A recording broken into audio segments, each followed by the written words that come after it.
Okay, we're going to make some, well, we're going to make some mince first. So what I have is frozen and defrosted, partially, deer offcuts. Mostly, I don't have any shoulder here, that's all kept for stew. This is high up in the leg and offcuts from different parts, like the T-bones that had little offcuts and stuff. So we're going to just cut the silver skin off that and mince it. It shouldn't take too long. I'm just going to do one chunk here at a time, then stop recording and do the next chunk. This deer has been hung for 4 days. It's been froze for 2, and I suppose it could be 5 days altogether hung. But yeah, this is just some of the offcuts. Nice tender stuff that doesn't really fit in anywhere except for stews. So this is what we're going to do. The reason I'm cutting off the silver bits is they clog up the mincer in behind there, and it saves you time in the long run cleaning out that thing. So most of the stuff is fine. It doesn't take very long to do this. That's just a quick chop with a sharp knife, and it's done. So I'll just do this, and then I'll show you roughly how this mincer works. This mincer, I think it's a little Aldi mincer, not particularly expensive. I think it was 30 or 40 euro. But it does the job perfect for rabbit or whatever mince I have around the house. This is going to be made into sausages and burgers, and maybe lasagna. We're in the shop the last day. We normally spend 60 euro, I suppose, on a Friday on shopping, and we only spent 30 because we didn't buy any meat last time we were shopping. So we decided to try and put this in as much things as we could to stretch it out and just see what kind of savings we get out of one full deer. This was about 100 and I suppose the deer itself was about a year and a half old. It was a nice hind. She was shot high in the shoulder and the spine, dropped her instantly. Hopefully I'll get one more before the end of the season. But as you can also see, this meat is not very fatty. It's just all red meat. A bit of fat there, which is good. We'll keep that. But it's a good idea to add in a bit of rabbit, or not rabbit, sorry. It's the same with rabbit. I was going to say they're not very fat. Add in a little bit of fat with it. I like bacon fat because it tastes good, so I add in, I buy some really fatty Rashers, and I add those into the mix because they taste great. But it's not a whole lot of work for a whole lot of return. I mean, the deer was shot, we took her out of the mountain, we hung her, we butchered her, we jointed her up, and it wasn't hard at all. And if you have a good shot and you don't break any of the big cavities or cause a lot of internal bleeding, it's really clean as well. There's no guts or mess. It's just all nice and quick. Job's done, and you have a lot of meat. Okay, so we're gonna mince up the first bit. So this hasn't been used since my last batch of rabbit sausages. So I'm just gonna mince up a bunch of this first, and I'm not going to turn it on straight away because this thing is fairly loud and I'm not sure how well you'll hear me over it. Let's cut off the last little bit there. These are all going to the willing participants, the dogs down the ground, are having a nice feed.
Okay, so you can see just from this here, the mince is very, very red.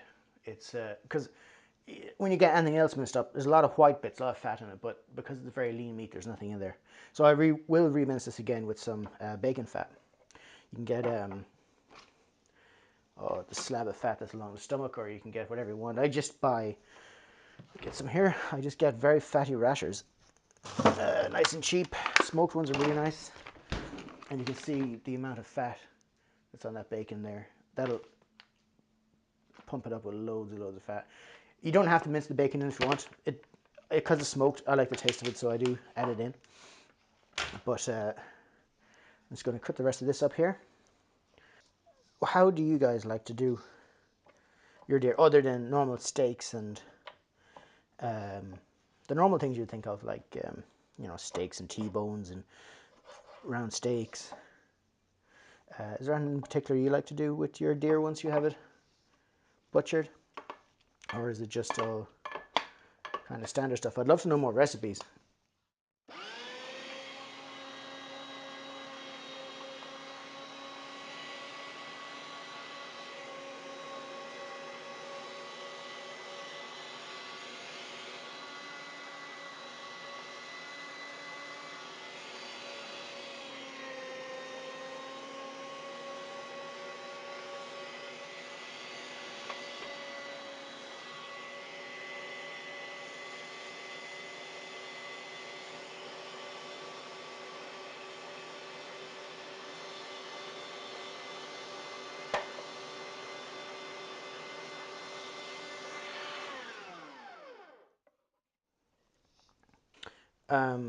I generally just do whatever I normally do at rabbit. So rabbit sausages or burgers. I'm sure there's a million other things you can do, and I suppose I could just use on Google, but I'd like to get some feedback, see what the hunters out there do with theirs. This deer was shot with a 300 Winchester Magnum at, what distance was she?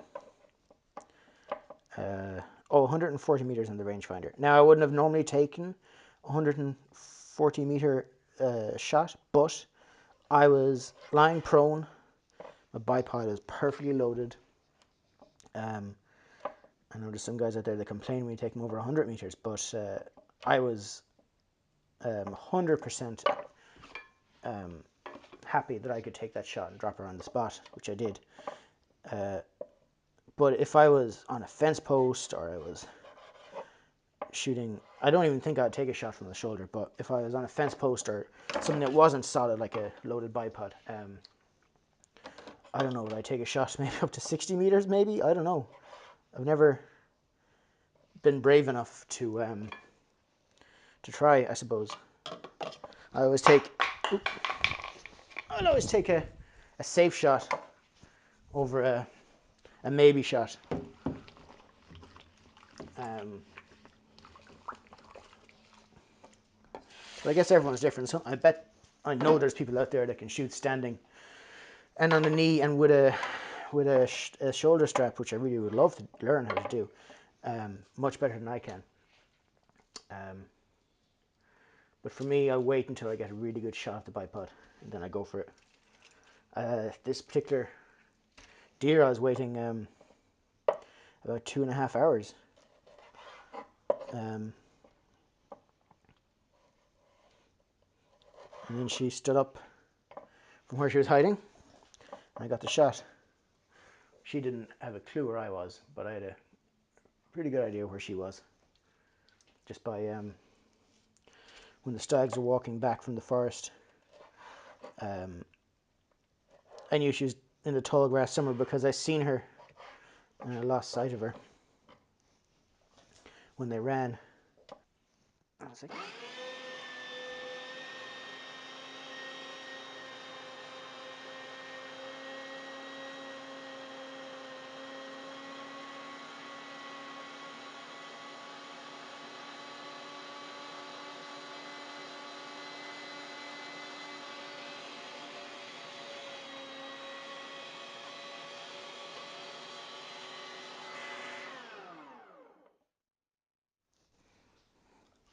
My jabbering on, I actually forgot what I was talking about. But yeah, it was a sure shot, 140 meters on the rangefinder, and I know I had the Win Mag has practically no drop between 100 and 200, so I went for the way she was standing, I couldn't shoot her first, but she was straight line with the stag, and stags are out of season, so I wouldn't even take the shot if they weren't in season. But because the bullet I was using was a new type of bullet that I got to test out. It was I normally use the SST 180 or 150 grains, but I was using a 180 lead tip soft point, and I fired. When she walked away from the stag, I took a shot, and I went for the low neck. I wanted to get the spine to knock her down fast and not have any internal bleeding or anything like that, so it's nice and easy to do it without getting all messy. So I took a shot, got the shot. She dropped on the spot, and when I went over to check her out, the bullet had gone in the spine, but it had seriously destroyed the other side of the deer, and it pushed right out the other side. I've never had that happen with an SST. Just this these lead tips. I guess it's just way too powerful, the Win Mag and that type of ammo. But, let me just push this last bit through here.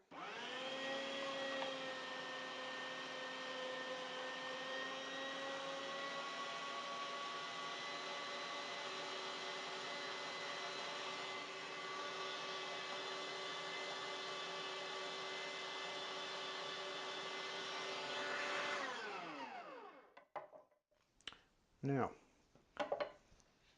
okay, this is the mince. Nice little. It's very, very red. There's very, very little fat in there. There's no silver skin, which is very nice. Which means there's practically no grizzle. I'm just gonna take off the front of the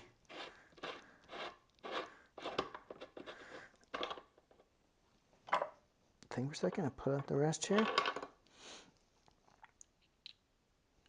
Now you'd have to be doing this a lot if you didn't take out the silver skin. But this is, yeah, see, it's all tied together there with it. So I'm just going to give this bit to the dog. Missing a dog. And it ties itself around the spring. There we go. You can see it all tied up there. If you don't cut off the silver skin, that stuff gets ridiculous. Way too awkward to clean. Especially if you're doing a lot of it. I'm just doing a little bit at the moment. Okay, so we have our mince. All this mince is going to be kind of the same recipe, so I'm going to now just put those rashers through there. That's the easiest way to put this back in, straight in. So I'm just going to push through those rashers, which I was talking about. Just for a little bit of fat into the mix.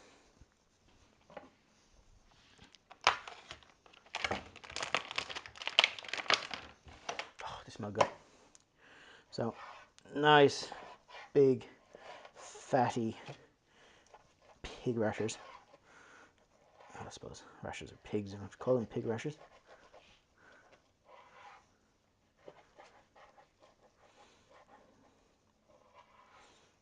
If you ask me, the smoky bacon adds to it, but each their own. Push this through here, but I actually need a bigger mince thing. But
Okay, and straight away you can see all the white fat compared to the red meat of the deer, which is great because that's what I want. Okay, I'm going to need a bigger bowl. Okay, bowl. Mince. All right. So you're going to need salt, pepper.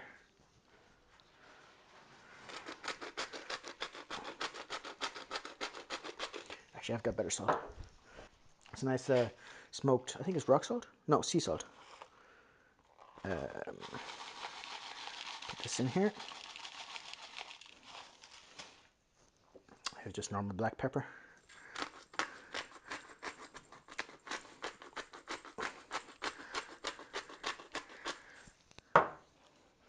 Now, I've no onions or anything in here yet. I'm just mixing up the mince. And you'll see it getting brighter the more it mixes with the fat. It'll start looking more like normal pig mince or cow mince, beef mince. Okay, so now it looks a bit more like beef mince, white bits in it. We're going to chop up an onion. We're going to add an onion to it because all the recipes require an onion. I got a nice set of knives at Christmas time. This is actually a skinning knife, but it works as a pretty damn good kitchen knife too. Alright, so this is going in.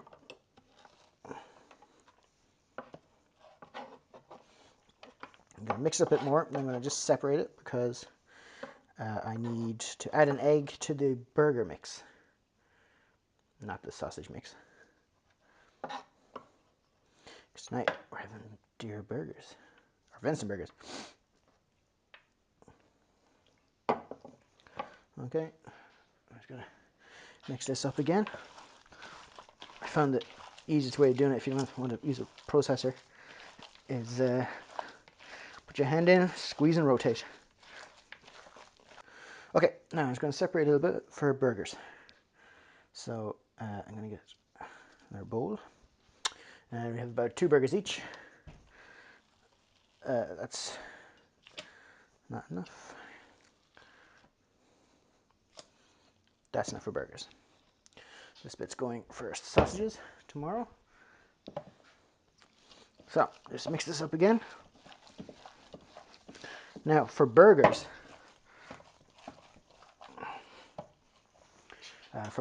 You're going to need 1 egg. Cracked in on top of it. So 1 egg does about 2 people's worth of burgers. So like 2 burgers each. You're going to need 1 egg. Then you're going to need garlic, a bit more salt, pepper, and I might put a little bit of cheese in there, I'm not too sure. So we need an egg.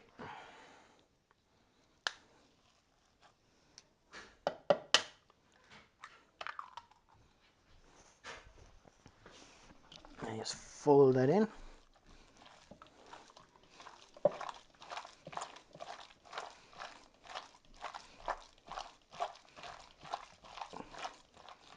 Try not to throw it on yourself.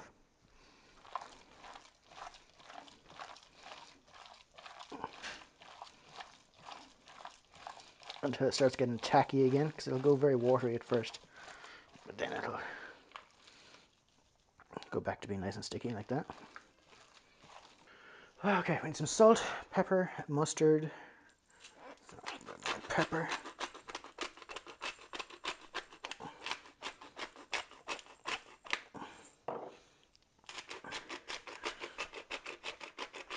Our salt, and some.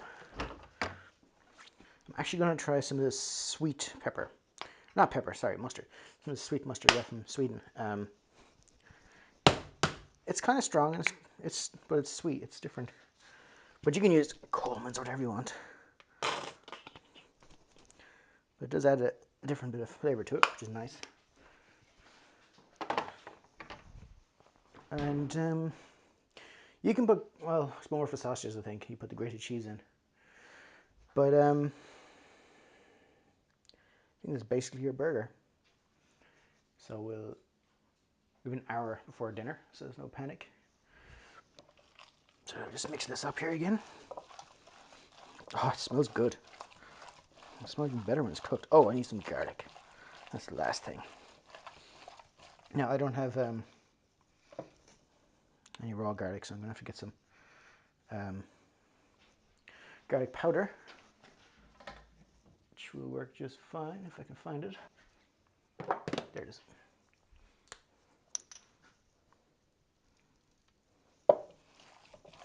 And because it's deer and it tastes good, I'm going to use a little bit of red wine.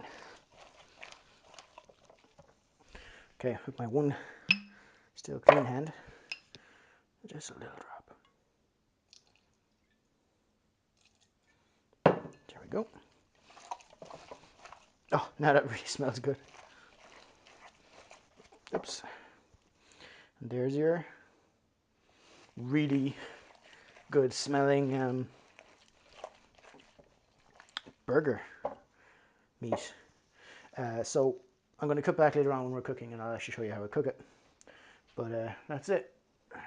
There we go. Nice lumps of fat in it. Some mustard, some little bit of wine, some garlic, salt, pepper, smoked rasher originally. Get some more fat in there. And that's it. We're going to make burgers. Okay, we're now back in the kitchen. I'm going to put on these burgers. Really hot pan, which was used for pancakes last. Okay, so here's our burgers, mince, all ready to go. I found that one really good way of actually making them into patties, because I don't have, you can buy these devices, tools that shape them like a burger and stuff. No, potato masher does the job just as good. So we're going to use normal vegetable oil on the pan here. So we get our mince here. There's it. And you just get a bowl of it, about the size of a lemon, not that size. Just make a nice ball out of it. So it's like that. So it's just a bit bigger, about the size of a spud. Drop it on the pan. Get your potato masher. Push it down.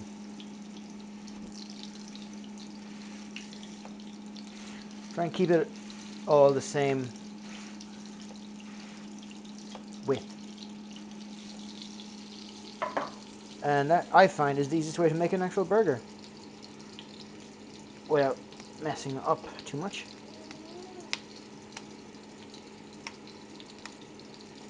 And these bind together well because of the egg in there. Without the egg, it just doesn't really stick too well.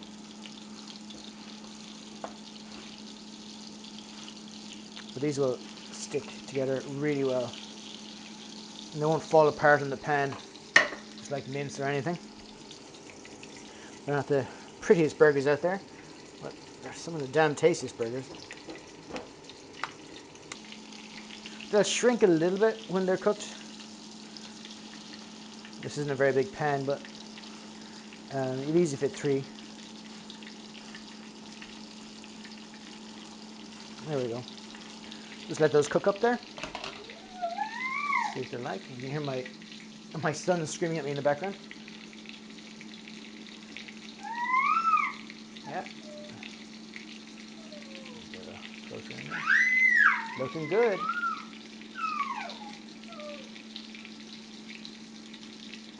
Basically, that's it. You let it go till it kind of browns on one side, then you just flip it over, and you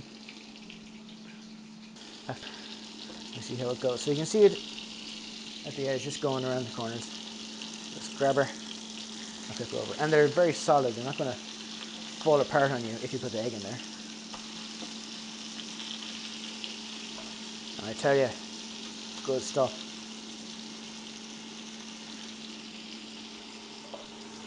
Oh yeah, we have enough for 2 more burgers in there, so we're good. And that's it. That's how you make your venison burgers.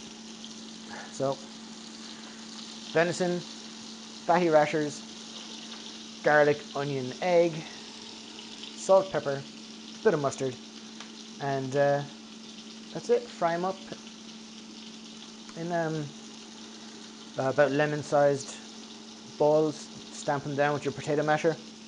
Get some nice burgers out of it. And that's it. Thanks for watching, and I'll see you when I do the sausage video.